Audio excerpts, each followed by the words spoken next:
Our work was able to really elevate those local perspectives in a way that just hadn't been really ever before. We were able to translate these kind of community-based conversations into a series of urban planning documents, which then got codified in the city's comprehensive plan and now continue to be like the guiding framework for how the city invests.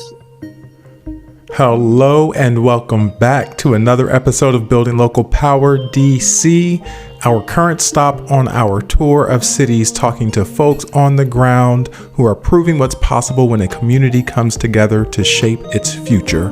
I'm your co-host, Reggie Rucker, here in DC. Technically, I'm in Burke, Virginia, but that's another story for another day. And I'm here with my co-host, Luke Gannon. What's up, Luke? I've been doing well, Reggie. I've been getting my hands in the soil, which has been so nice and felt so good. It's been so beautiful in Minneapolis. So I'm doing all right. Reggie, how are you liking it out in Burke? Well, like I said, another story for another day. But I will say I'm currently looking out into this forested trail behind my home. Like the deers are roaming out there. The foxes are making these really wild noises at night. But the proximity to nature is nice. I will say that. But what's also nice is the proximity to DC. And this series has been enjoyable, really enjoyable, getting to have on the shows people who I've come across and been able to connect with throughout my time here. And today's no different with one of my professors from Georgetown, Uwe Brandes. He's a really smart man. And, I had him for my urban law class. And I could spend hours talking to this guy. He has such an interesting set of experiences and knowledge on cities and DC in particular. I'm really glad I'm done with school, but it was nice to be able to get one more lesson from Uwe. And I love this episode because it makes me feel like I'm a student again. But as Reggie mentioned, Uwe is a professor at Georgetown University and faculty director of the Urban and Regional Planning Program at the Georgetown Global Cities Initiative.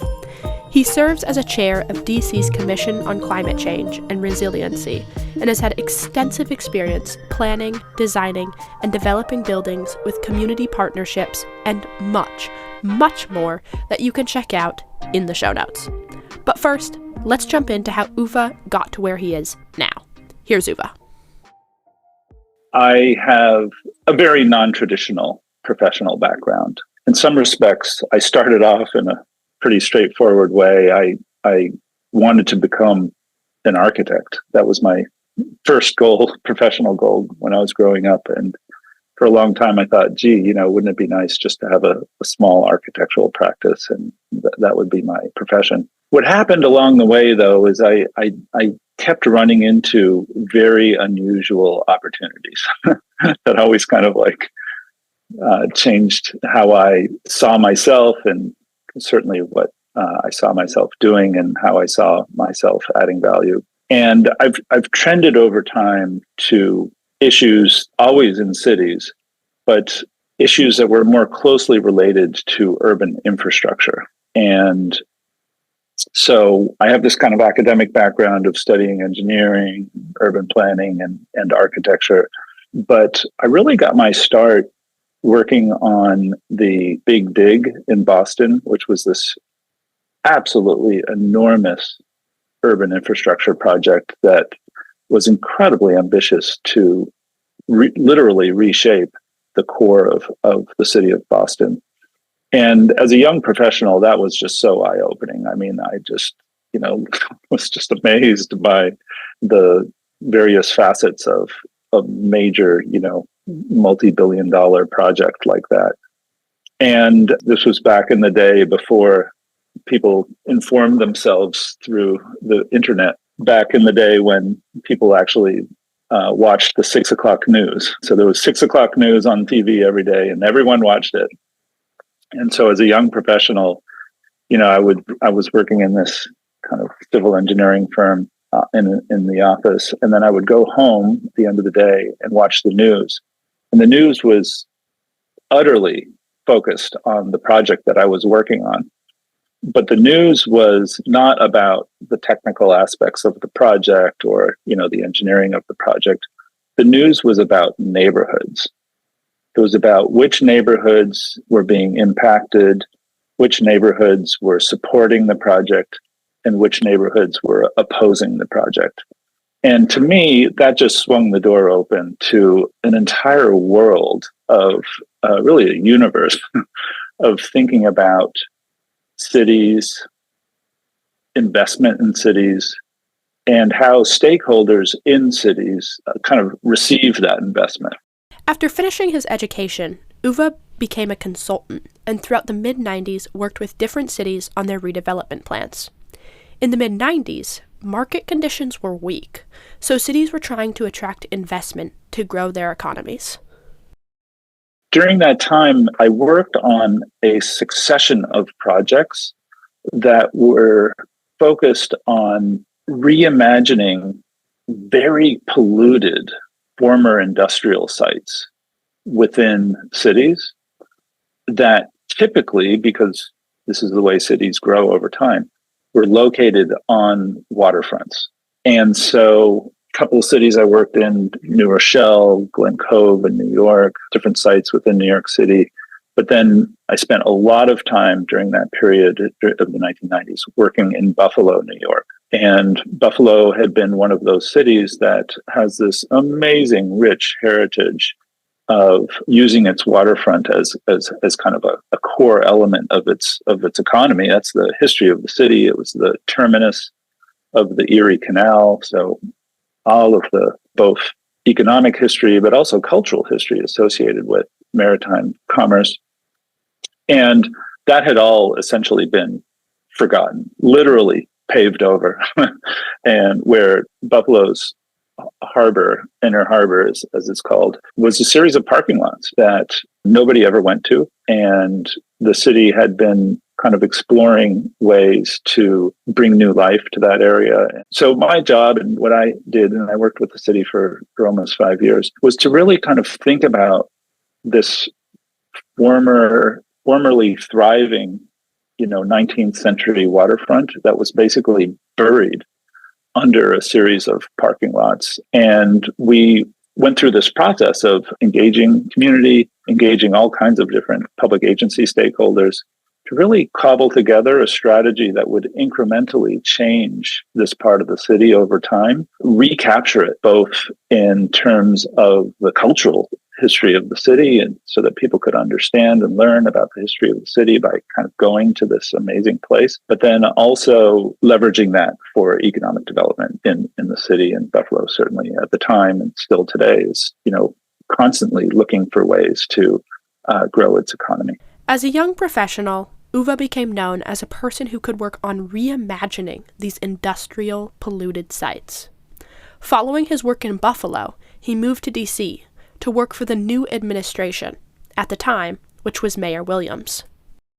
It's really interesting because these complicated, polluted sites, often large tracts of land in the middle of cities, really had a series of very special considerations associated with them. First and foremost, the people in the communities that lived around these sites were especially sensitive with respect to the public health impacts that these sites had on them personally and their neighbors.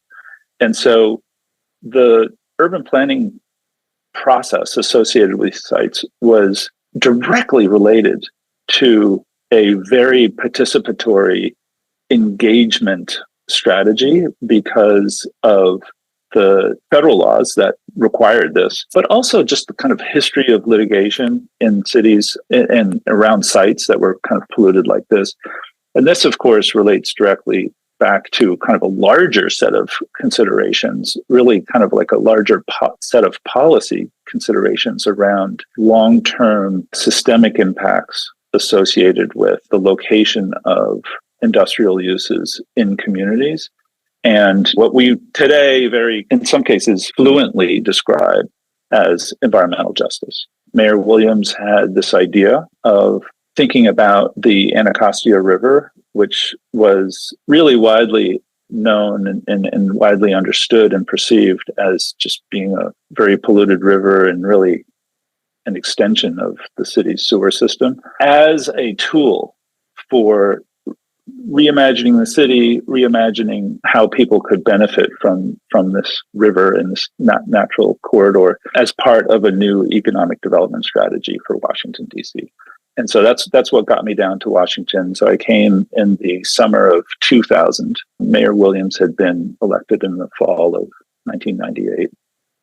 And it was really like an extraordinary time. And I, in retrospect, I feel like incredibly privileged to have had the opportunity to participate in this process of moving the city out of what was kind of effectively receivership, with Congress having kind of taken control of the city's finances in the mid to late 1990s. And so I joined this team of people that included amazing people to really rethink the economic basis of the city and how people in the city would be part of that story. In the 2000s, the effects of the crack epidemic were still evident, contributing to a perception of widespread violence.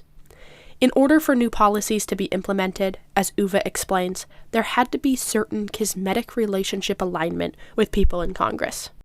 In 2000, when I arrived, the city was under the control of the Congress. So there was a control board, and that board reviewed every expenditure in the city in excess of $1 million.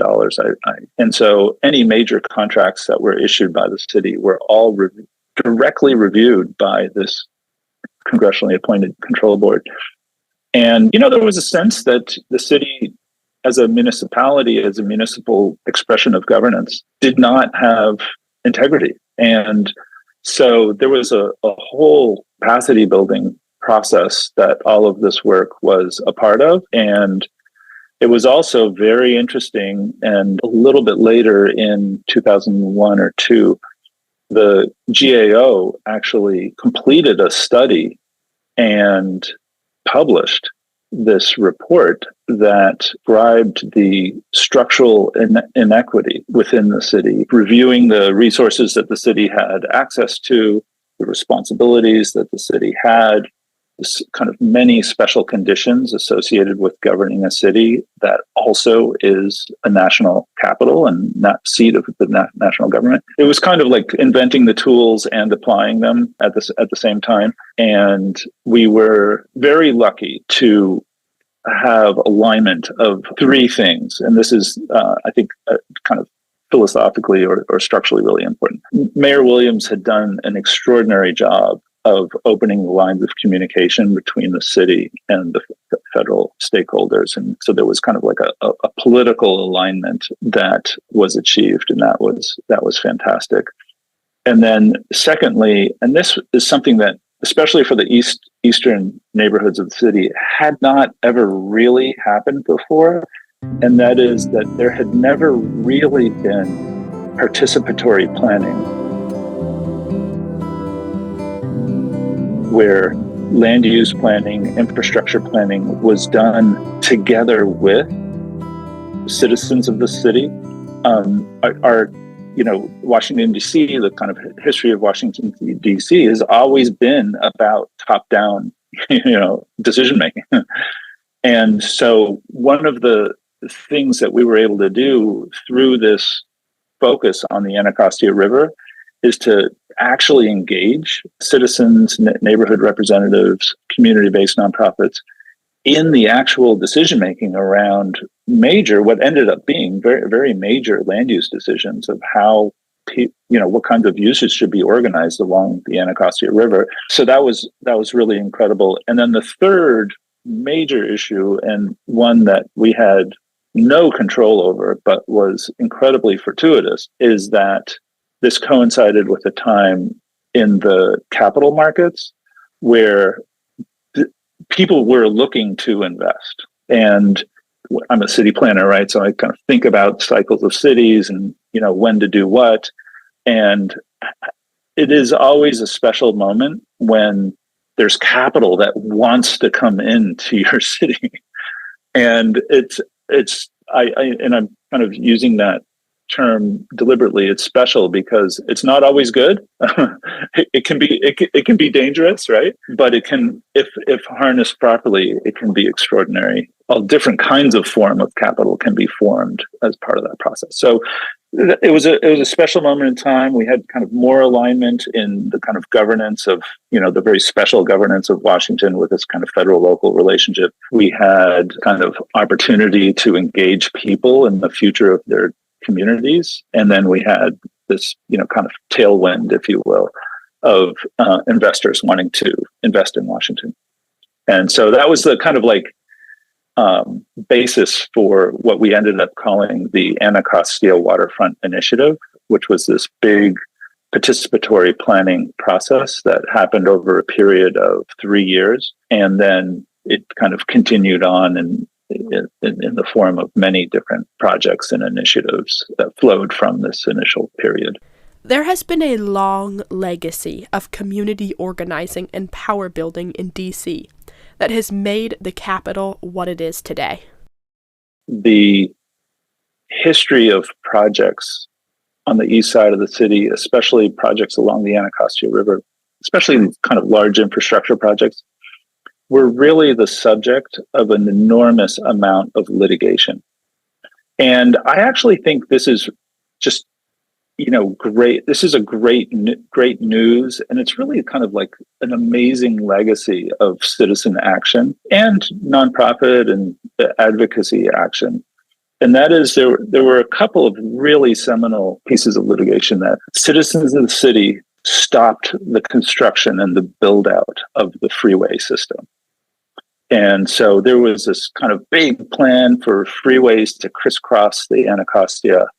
And that was part of the highway plan that the city had adopted. And that was stopped through litigation. The second is that this city, we're a very historic city. We've got this very historic sewer system that is a combined sewer system. And so as the city has grown, what that meant is that the sewer system was overflowing into the Anacostia River, literally to the tune of 100 sewage overflows into the river every year. The city was not in compliance with its stormwater permits, and a group of organizations sued the city and they sued the EPA for not enforcing these rules. And so that was just really important as kind of a backdrop of how public sector and communities had been interacting with one another in these 90s. So we were able to completely reposition the conversation. And in fact, our process repositioned some of that litigation as well, which was really interesting, and we were able to kind of work out strategies that were acceptable to all of the parties. And I don't mean to oversimplify this, but the strategy was kind of simple. It was talk to people. I mean, there was a lot of different ways in which we talk to people, and I'm always very fond of pointing out that this was probably the last big urban development initiative in the United States that happened before the advent of social media. So we did have email, but we didn't have social media. So we did send out invitations to different meetings via email, and we had a website. But all of the interaction that we did was in person with people, organizing meetings ourselves from the city government that people could come to. And then most notably, we spent, and again, this is a period of 3 years, we spent an extraordinary amount of time going out to visit people where they were. And so whether that meant going to community meetings, different kinds of community and neighborhood associations, spanning from all of the different public housing projects along the river, all the way to meeting with business organizations and other, special interest organizations in the environment or historic preservation. And there's so many of different kinds of advocacy organizations. I do think this is just like incredibly important to understand. And that is, on the one hand, because we're a federal city and there really hadn't been this kind of planning done before, because the federal government always kind of called the shots right, up until the 70s. So this was a new way of entering into series of what we framed as like a visioning process to even kind of establish what are the overarching goals that should be discussed, and before you even get to kind of discussions around investments and projects and all of that. So we did a lot of visioning. The communities along the Anacostia had been convening and discussing the vision for their neighborhoods long before Uwe's arrival. But Uwe was able to actively participate in these discussions and elevate their impact. People had already been coming together at a neighborhood level, at a community level, to kind of deal with problems and to imagine the future of their communities through their own conversations. And that this idea of the Anacostia River, which had been perceived, and to some extent still is, perceived as the defining line of social division within the city, that would somehow be insurmountable. And, we're kind of perpetually stuck in thinking of the Anacostia as white and prosperous on one side and poor and black on the other. And that's just not the way in which people who live along the Anacostia think. And so our work was able to really elevate those local perspectives in a way that just hadn't been really ever before. We were able to translate these kind of community-based conversations into a series of urban planning documents, which then got codified in the city's comprehensive plan and now continue to be like the guiding framework for how the city invests, and has been the guiding framework for how the federal government invests in the nation's capital. It's been a really extraordinary journey from these neighborhood meetings to see the impact that participatory planning can have in really shaping the future. And in some respects, and I don't mean to hyperbolize, but in some respects, kind of like the destiny of the city. One of the biggest projects that Uwe is most proud of that he worked on was the project to keep sewer overflow out of the Anacostia River.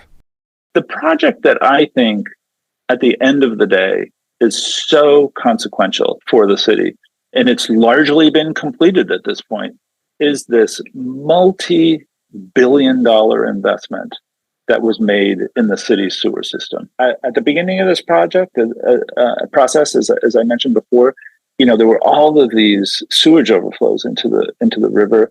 There are all kinds of material impacts associated with dumping sewage into your rivers in the middle of your city.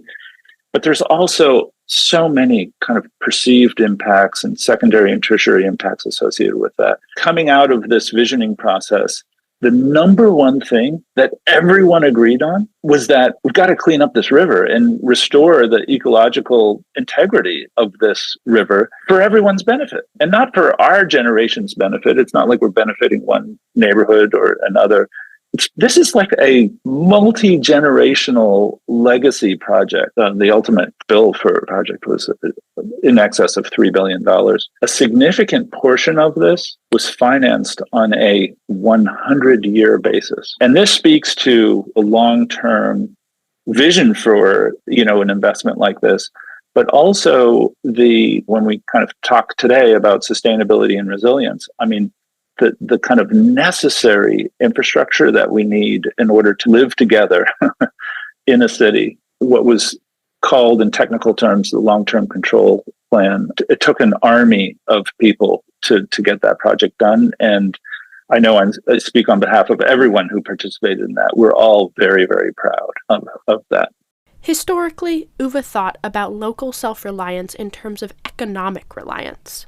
But more recently, he has expanded his understanding of the philosophy. I do think that there's a very exciting conversation about circular economies within cities right now. And so that's how I would initially think about it. But more recently, and certainly since the pandemic, I do think about this in terms of resilience and the kind of social equity that exists within communities. Lots of research been done on this, right? The greater social connections there are in communities, the more resilient they are. And I do think this is actually not an easy thing to advance these days, in part because of information technologies. And so I've really been thinking about this a lot more recently in terms of culture, social connections within communities. And we can have neighborhoods, but what allows for a real community to emerge within a neighborhood?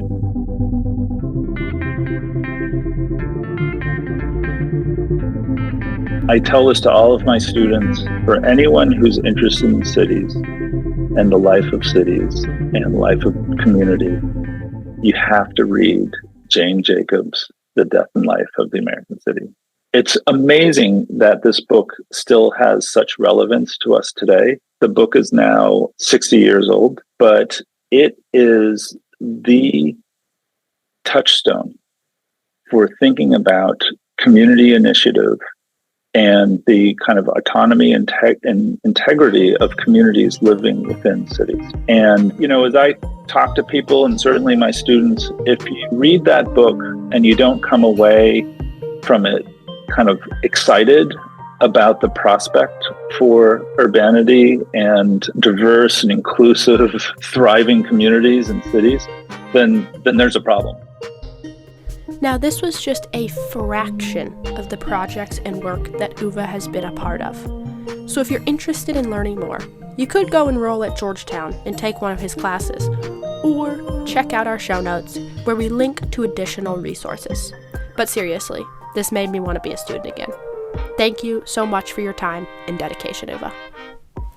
Great job, Luke. Thank you so much for this, as always. And Uwe, thanks for the wonderful lesson on DC and really how to include community in the process of building community. It was, again, such a great lesson. Thank you so much. And thanks to all of you, our listeners, for tuning in. We'll be back again in 2 weeks with another story out of DC. But in the meantime, check out the show notes from today's episode to dive deeper into what we discussed today. And as always, you can visit ilsr.org for more on our work to fight corporate control and build local power. And if you want to send us an email with your thoughts on this episode, you can always do that at buildinglocalpower@ilsr.org. Let us know what's on your mind. This show is produced by Luke Gannon and me, Reggie Rucker. The podcast is edited by Luke Gannon and Taya Noel. The music for the season is also composed by Taya Noel. Thank you so much for listening to Building Local Power.